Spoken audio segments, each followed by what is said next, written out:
What's going on with Wander Franco? Is Eury Perez droppable? Join us today where we talk about players that you might be considered dropping on today's action-packed episode of Locked On Fantasy Baseball. You are Locked On Fantasy Baseball, your daily fantasy baseball podcast. Part of the Locked On Podcast Network, your team every day.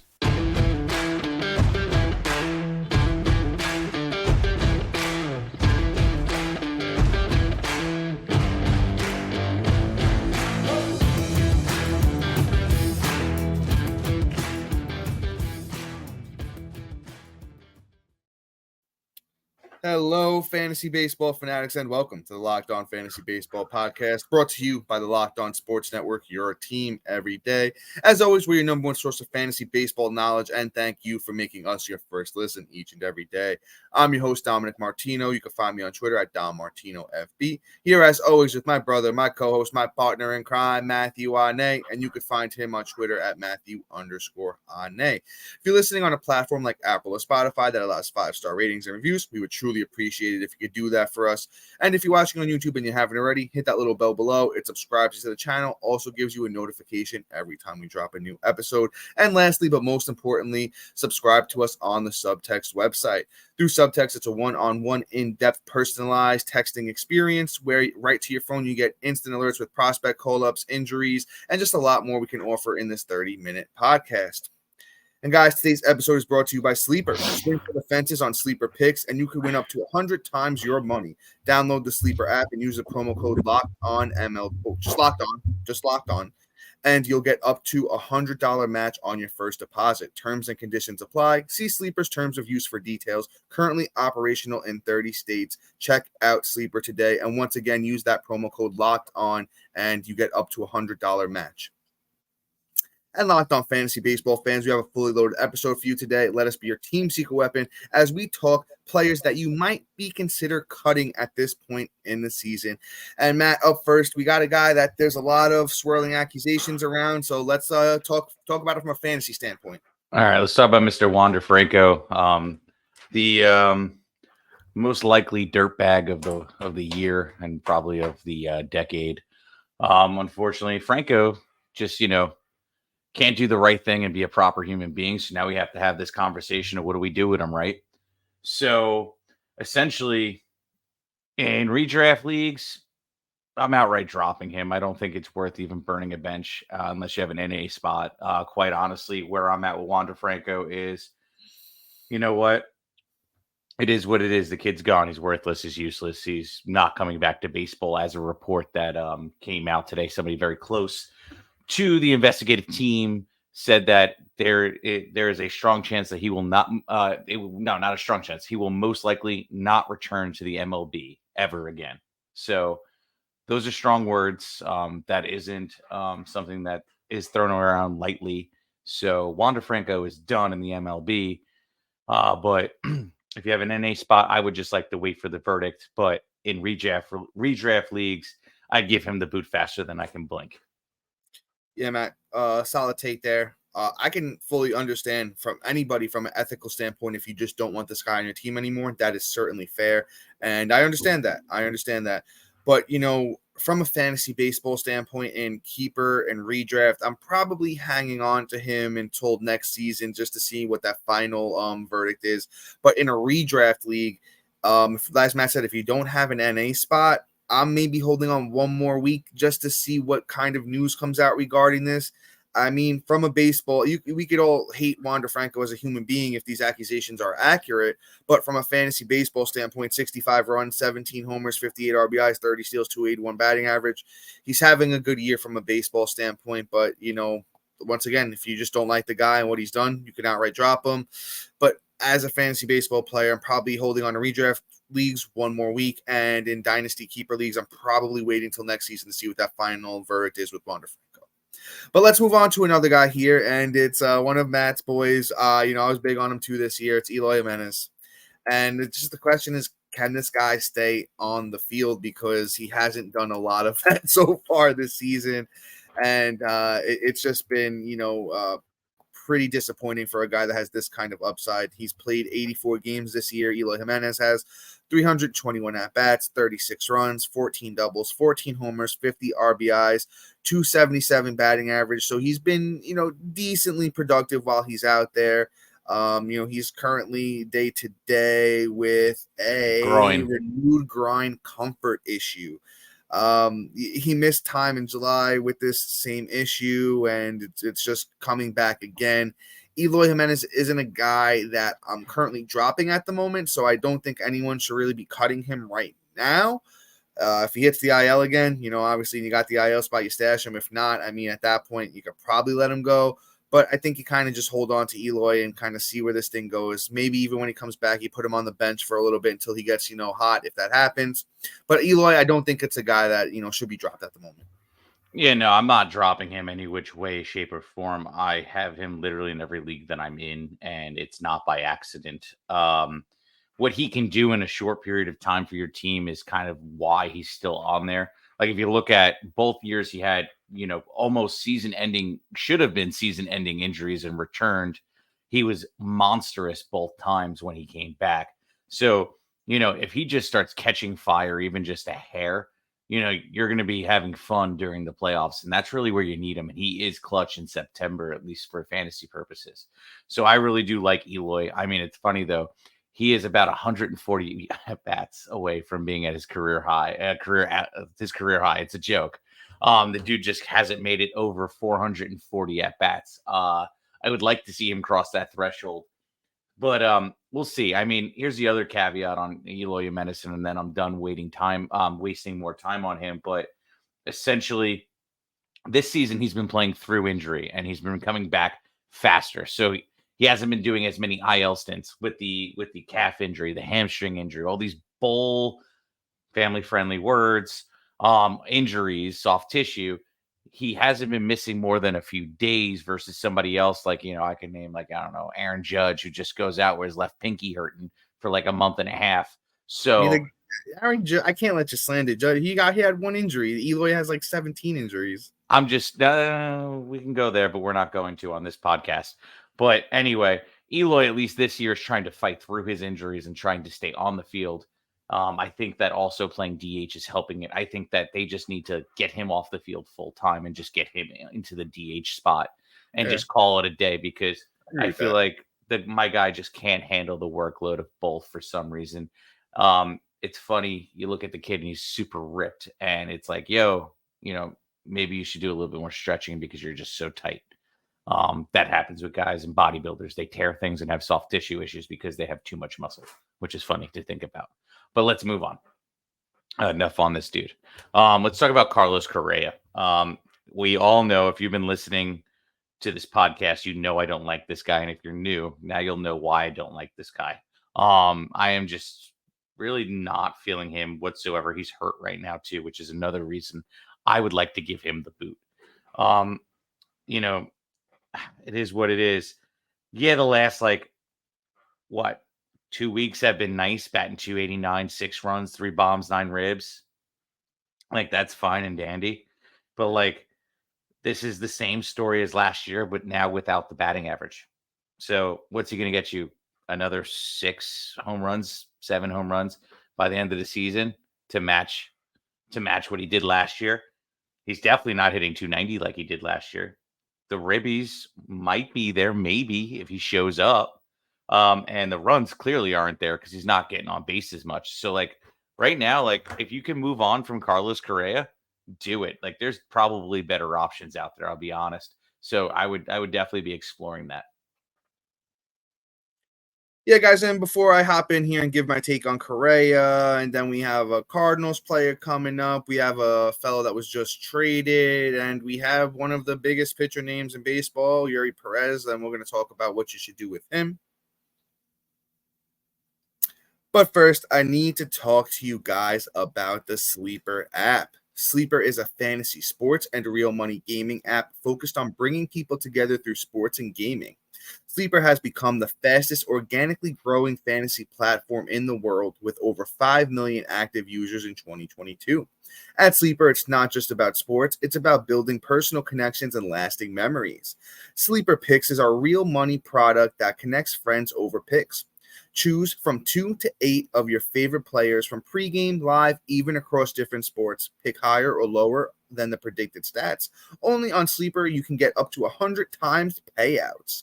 Share with your friends and get rewarded together. Use the promo code Locked On, and you'll get up to $100 match on your first deposit. Terms and conditions apply. See Sleeper's terms of use for details. Currently operational in over 30 states. Check out Sleeper today. And dear everydayers and new listeners, we have an incredible opportunity for you to support the show and enjoy some fantastic perks along the way. Introducing our Diamond Club on the Subtext website. By becoming a member, you not only contribute to the show's success, but also gain access to exclusive benefits. Get your hands on waiver wire rankings, call-up alerts, injury updates, instant reactions, and best of all, enjoy direct access to us for all of your burning fantasy baseball questions. Plus, you can try it out completely free for 14 days. Your support means the world to Matt and I, and we can't wait to connect with you on this exciting journey.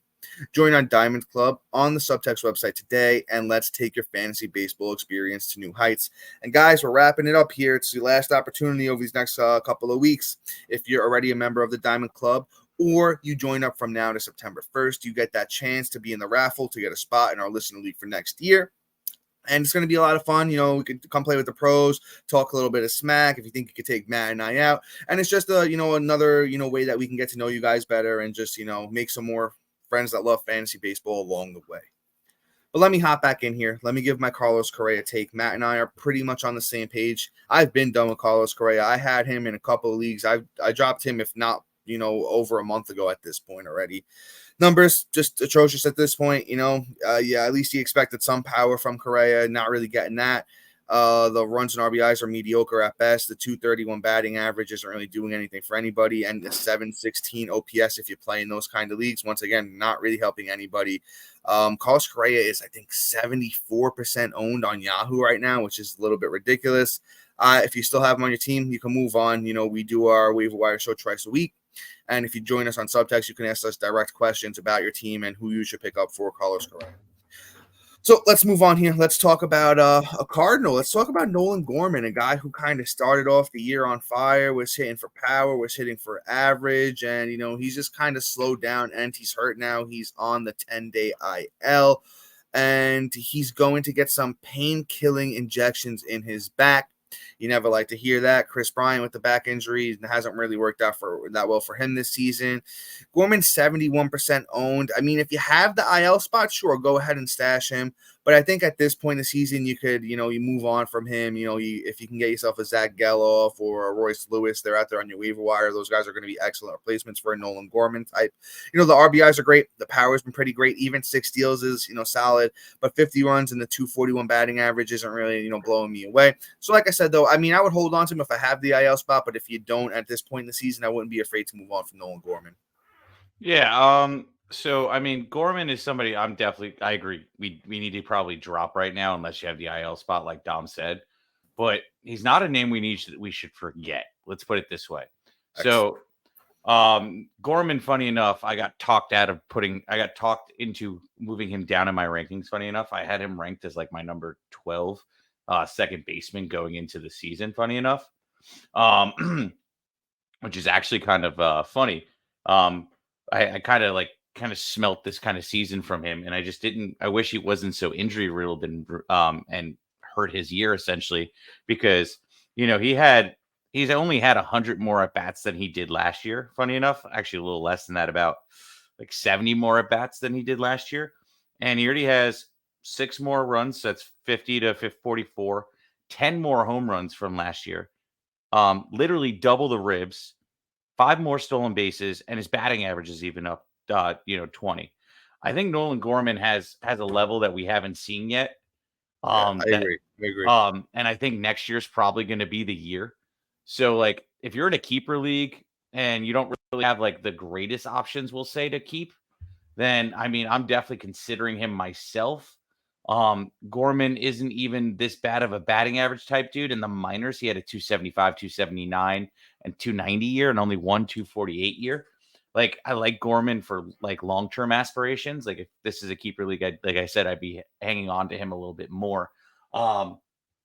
Gorman for this year, I think, is probably not going to return if I'm really going to place a bet on it.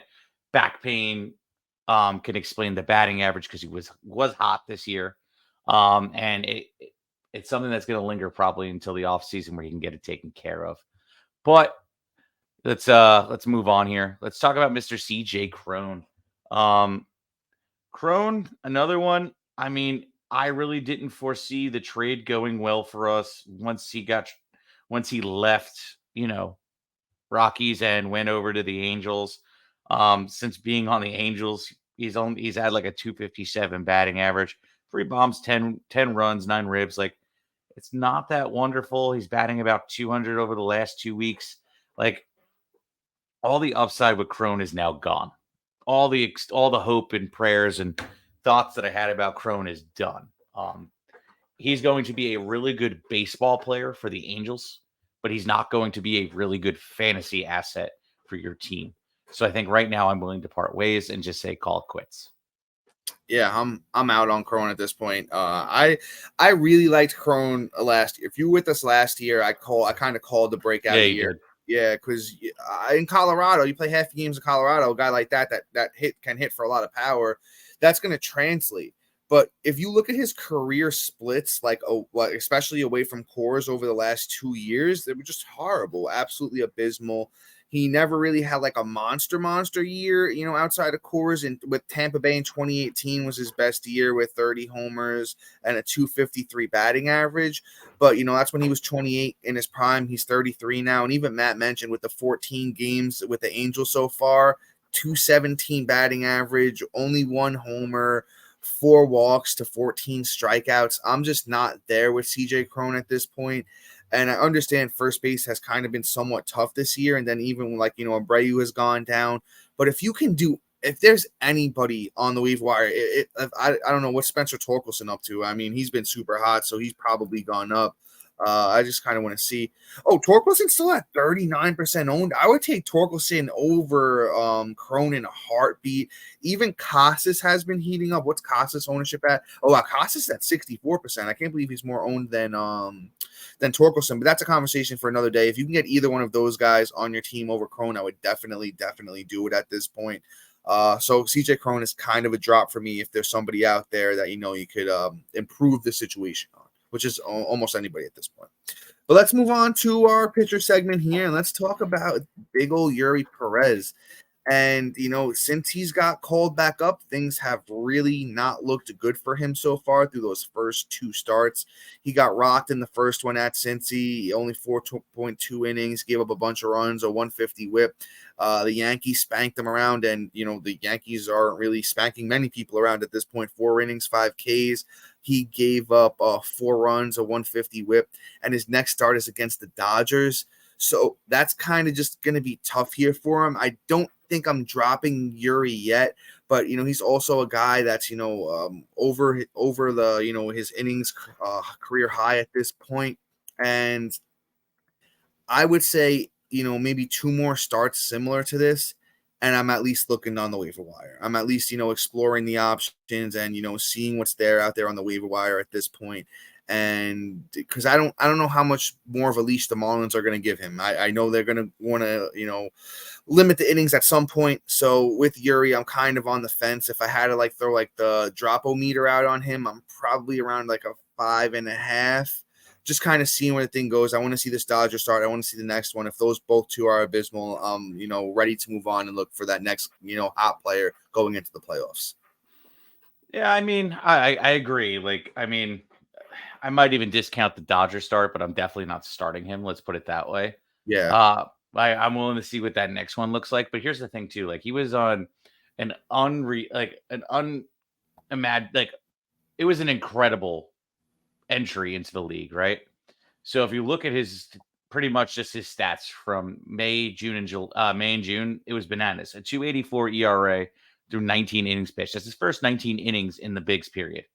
Then to follow that up, he beat that with a sub-1 ERA of a .32 ERA. And it through 28 innings, I might add. And through that time, too, he had 54 strikeouts just in that short period of time. Now, we all had to know that this dude had to come back to earth, especially as he got closer to his season high for innings. But the thing is, though, he's really still not even that high into it. I mean, you really think about it. I mean, what is he at right now? 98 innings. 98.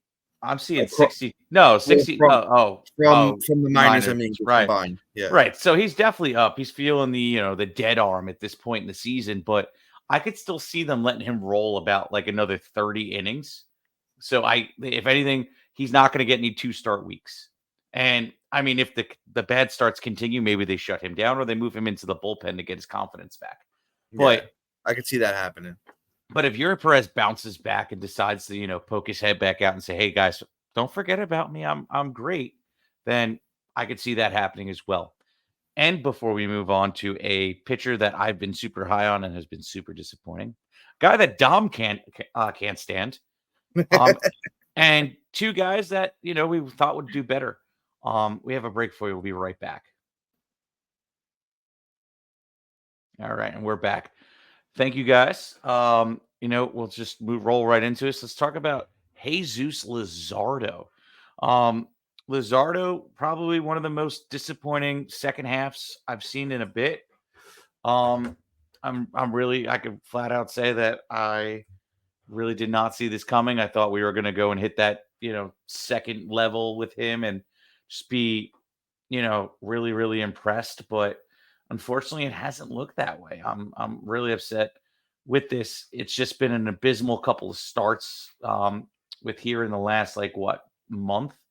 He has a 7.88 ERA over 24 innings pitched in the last 28 days. And that's your 24 innings pitched. It's ugly. I mean, even if we look down a little bit more and we go to his month splits, right? So let's look at his total year. 3.48 ERA in April, a 3.90 ERA in May, June 3.28. July was phenomenal at 2.89. And now this month, August, 11.68. I really thought we were trending in the right direction here, Luzardo.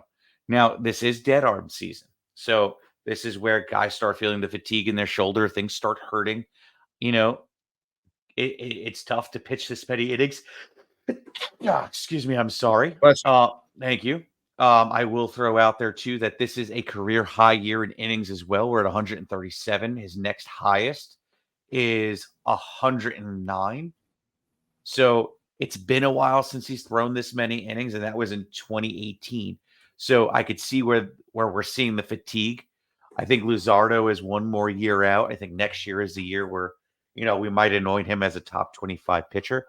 But there's still room to go with him. I'm not dropping him, but I may be more selective of when I start him. So long story short, I think that Luzardo is a keep for now, and just play your matchups until he proves himself in the tougher matchups. Yeah, Matt, we're pretty much on the same page here with Luzardo. Definitely, I'm not really dropping him anywhere. He's a guy I'm going to ride till the end of the season. It's really just his last 4 starts that have been, pretty bad. And if you go back to 5 starts ago, it was his best start of the season. And, I'm saying for a guy who's been really good for the first, 3-4 months of the season, in Miami against Colorado, 7 innings, 13 strikeouts, 1 earned run, and an 0.86 whip. The numbers on the year are starting to look a little bit, weary at this point after those. It took him 4 really bad starts in a row to get up to a 4.13 ERA, a 1.29 whip. He does have 137 innings with 160 Ks, so, the Ks are still great. But I think, as Matt said, next year, this guy's a top 25 pitcher. He's only 25 years old, Jesus Luzardo is, and I'm still relying on him for this year. I don't foresee myself being able to cut a guy with this kind of upside, going into, a playoff run. Look at somebody like Freddie Peralta that had, a really bad month last month and, has really turned it back on again. So, I'm not cutting him yet. But let's keep things pushing here, and let's talk about somebody that I love to hate, and it's Lucas Giolito. everyone's like, oh, well, he's starting to, pitch better and stuff like that. I said, listen, I know who Lucas Giolito is at this point in his career, and he's not a very, very good pitcher at all. He had some success with the White Sox this year through 21 starts with the White Sox, 3.79 ERA, 121 innings, 131 Ks with a 1.22 WHIP, which still mediocre. Is not, and that's a top 60 starting pitcher maybe at best. And then he goes over to the Angels and through 4 starts, an 8.14 ERA, 21 innings, 19 strikeouts, and a 1.57 WHIP. So if this guy is your hero, if this guy is somebody that, you thought was, a good pitcher in Lucas Giolito, he is not. I'm not a fan at all. I think at 82% owned, it should be like 20% owned for Giolito. I'm cutting him for anybody that shows any kind of goodness on the waiver wire at this point. So, go back to our last couple of waiver wire episodes, watch those, or if you're on subtext, you can ask us, you show us who's available on your wire, and we'll give you the replacement for Giolito. I'm not even give this guy any more of my time. He stinks. Get him off your team. He's garbage. I love it. Garbage. He went from hero to zero. But let's move on here because honestly, you covered him very well. Let's talk about a guy that I loved in the past, but he has fallen off a cliff, and that's Jack Flaherty. He Sonny and shared it into the not Sonny and shared, whatever it is, right off into the sunset off the cliff. Terrible movie reference since I couldn't complete it. But anyway, he's been atrocious this year with a 4.73 ERA, 125 strikeouts, 123 innings pitched, a 1.55 WHIP. And this last month is even worse. 25 innings pitched, 29 Ks, a 6.48 ERA, and a 1.64 WHIP. Dude, what are you doing? I said this last year when he had the shoulder issues. Go get it taken care of. This is all the root of a shoulder injury. And now I guarantee this is unrectifiable. Like, he's done. His career is over. I think that, quite honestly, some point in the offseason, we're going to find out that he has to go get shoulder surgery. And then we're going to find out after he comes back that he's never going to gain that awesomeness he had early in his career. So he's pretty much a rookie year and a second half of a year, and that's all he's got in his bag of tricks. I think Jack Flaherty is done, in my opinion. I ain't touching him with a 10-foot pole ever again. Damn, Matt. That was almost as mean as my Giolito take. I'm not that far gone on Flaherty, but I do hear it. Like, I'm on board with dropping him if there's better options on your waiver wire. But at 27 years old, I still think it's a little bit early to, throw Jack Flaherty off the cliff. In 2021, which is, 2 years ago, he did have a good year. In 17 games, he went 9 wins, 2 losses, a 3.22 ERA, 78 innings, 85 strikeouts, and a 106 WHIP. So he's not too far removed from being an elite, pitcher. He showed so much promise in that first start with Baltimore, where he, went 6 innings, got the win, 8 strikeouts, 1 earned, and a 1 WHIP against Toronto. And guess what? He gets that same Toronto team in his next start on the 22nd. And then after that, he gets Colorado at, Camden Yards in Baltimore. So I think I'm giving him those 2 more starts. And I kind of just want to see where the thing goes with Flaherty or with those 2 starts, because he dominates Toronto in the first one against Baltimore, and then he gets a very, very easy to, beat up on Colorado team in Camden Yards. So I think I'm giving him those 2, and if those 2 go poorly overall, then I'm definitely cutting Flaherty. But right now, I'm still holding on a smidge of hope for the kid. Yeah, it is what it is. I just that 2021 season, he barely even played that year. He had 70 innings, 17 games. It's fugly. I think if he would have, not gotten hurt, it just would have blown up anyway. But it is what it is. But let's move on. Let's talk about this last guy here. Do you want to take it or me? You're already going. You can go for it. All right. So about Kenta Maeda. Like you had to take wind up on him. I kind of did. So Kenta Maeda was a darling in the beginning of the season. Then, of course, got hurt and now has been back for a little bit. Maeda over this last month has been pretty solid. 33 innings pitched, 41 Ks, a 2.67 ERA, and a 0.92 WHIP. Quite honestly, I don't know why we're really talking about him on this episode other than to say to hold on to him. Don't have any fear of his future. I think that he's going to be great till the end of the season.